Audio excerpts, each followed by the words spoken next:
এর গেট, এই গেট দিয়ে আমাদের দক্ষিণ বাঁকুড়ার বিস্তীর্ণ এলাকায় সেচের জল যায়।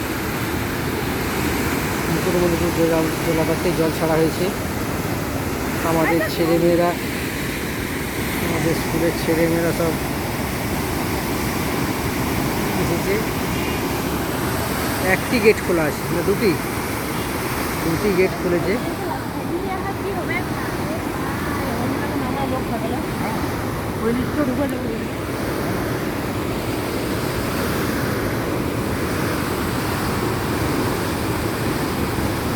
প্রাকৃতিক সৌন্দর্য, মনোরম প্রাকৃতিক পরিবেশ, তারই মাঝে কংসাবতী ক্যানেল সেচ বিভাগের, এখান থেকে সেচের জল দেওয়া হয়। দেখুন, শুধু সুইজারল্যান্ড যাওয়ার দরকার নেই, এখানে যে পাহাড়ি এলাকা, মনোরম দৃশ্য, এটাতে মন ভরে যাবে সবারই। এই সাইডে মুকুটমণিপুর ড্যাম জলাধার।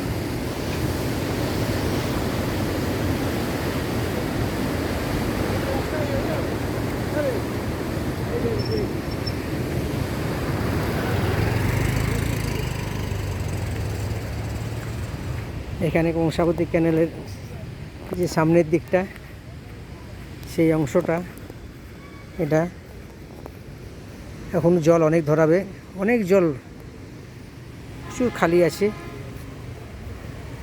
তারই মাঝে ওটা হচ্ছে ক্যানেলের মেন, নদীর, কংসাবতী নদীর যে মেন গেট, দূরে দেখা যাচ্ছে।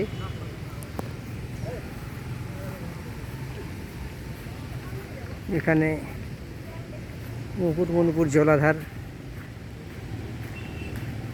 দীঘা বা অন্যান্য যে সমস্ত জায়গায়, মন্দারমণি যেভাবে I love Mukutmanipur, I love Digha, Mandarmani যেভাবে লেখা থাকে, এখানেও আই লাভ মুকুটমণিপুর।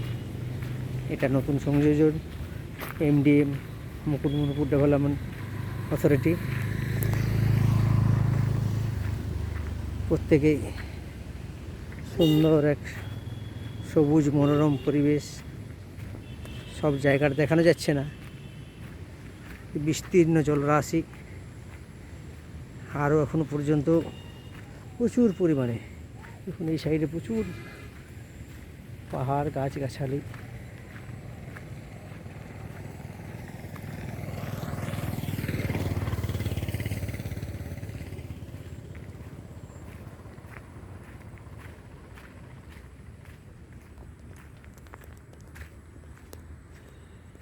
কংসাবতী জলাধার, মুকুটমণিপুর যেটা বলি,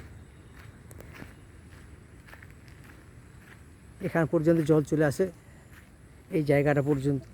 কিন্তু এখনো পর্যন্ত জায়গাগুলো ফাঁকা আছে। দেখুন, মানুষ বসে আছে, গরু চড়ছে, গরু ছাগল, এগুলো কিন্তু পুরোটাই জল হয়ে গেলে কিন্তু এটা মানুষ যেতে পারে না। প্রচুর জল ধরাবে এখন পুরা জলাধারে, বিস্তীর্ণ জলরাশি।